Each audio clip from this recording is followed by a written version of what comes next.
Hello friends, I Ashish Kumar Sai welcome you all to your own YouTube channel, The Academicians. Let's come to the point without wasting the time.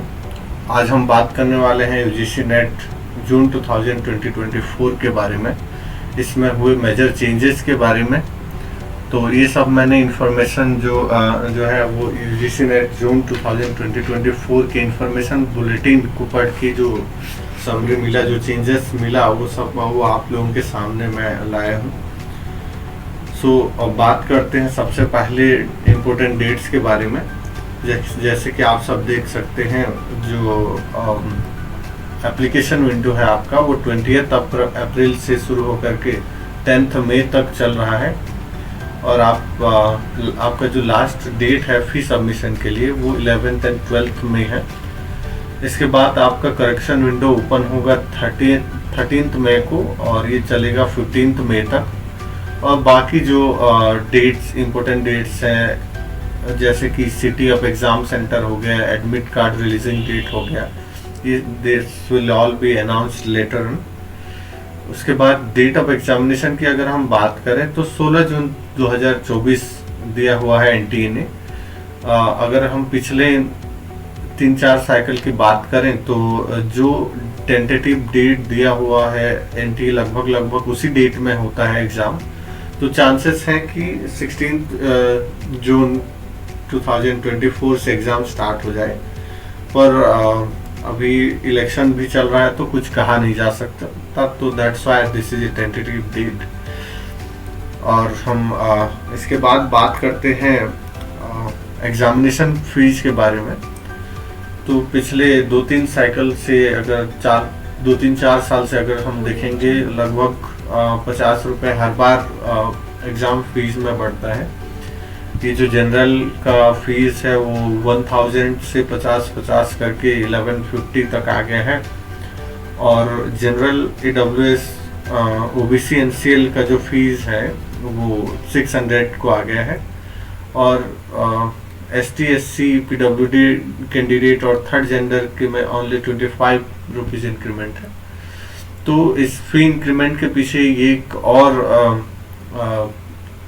Reason भी है कि इसमें एक और UGC net जो है, इसमें एक और एलिजिबिलिटी ऐड हो गया है आपका, जिसके बारे में हम बात करने वाले हैं आगे जा कर के।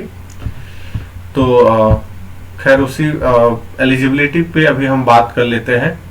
तो सबसे पहले बात करते हैं जो यूजीसी नेट है, यूजीसी नेट JRF एग्जामिनेशन, उसमें होता ये था पहले कि जो हायर परसेंटेज रखते थे, यानी कि 1% ऑफ द टोटल कैंडिडेट, यानी कि 1 आउट ऑफ 100 जो JRF के लिए क्वालिफाइड करता था, और 6% दैट मीन्स 6 आउट ऑफ 100 वो यूजीसी नेट क्वालिफाई करता था। That is only for assistant professor. इस बार जो मेजर चेंज हुआ है वो ये है कि ये जो JRF है वो तो रहेगा JRF and assistant professor. Second eligibility only for assistant professor. Third eligibility जो है वो आपका एडमिशन फॉर PhD, जिसके लिए आप लोगों को एग्ज़ाम देना पड़ेगा। तो अगर कोई यूनिवर्सिटी चाहे, अभी यूजीसी ने अभी रिसेंटली अपना एक मीटिंग में डिसाइड किया कि अगर कोई यूनिवर्सिटी चाहे तो वो यूजीसी नेट के स्कोर को लेके अपना एडमिशन ले सकता है PhD प्रोग्राम्स में। तो अभी पहले यूनिवर्सिटी के पास अपना इंडिविजुअल एंट्रेंस कराना पड़ता था, वो अभी नहीं कराना पड़ेगा। अगर वो चाहे तो वो इसी स्कोर के थ्रू एडमिशन ले सकते हैं। उसके अलावा इस स्कोर के थ्रू, जैसे कि होता ही है, जो नेशनल फेलोशिप है आप ये सब ले सकते हैं, जैसे कि NFSC हो गया, NFOBC हो गया, NFST हो गया, ये सब यूजीसी नेट के स्कोर के थ्रू आप लोग अचीव कर सकते हैं। इसके अलावा अगर हम बात करें तो जो है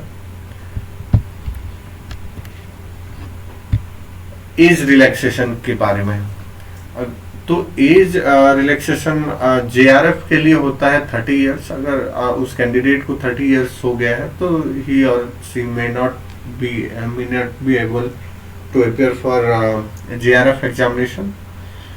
बट असिस्टेंट प्रोफेसर के लिए अगर देखा जाए तो ऐसा कोई एज लिमिट नहीं है। और ठीक वैसे ही अगर आप PhD में एडमिशन लेना चाहते हैं तो उसके लिए भी आप लोगों को कोई एज लिमिट नहीं है।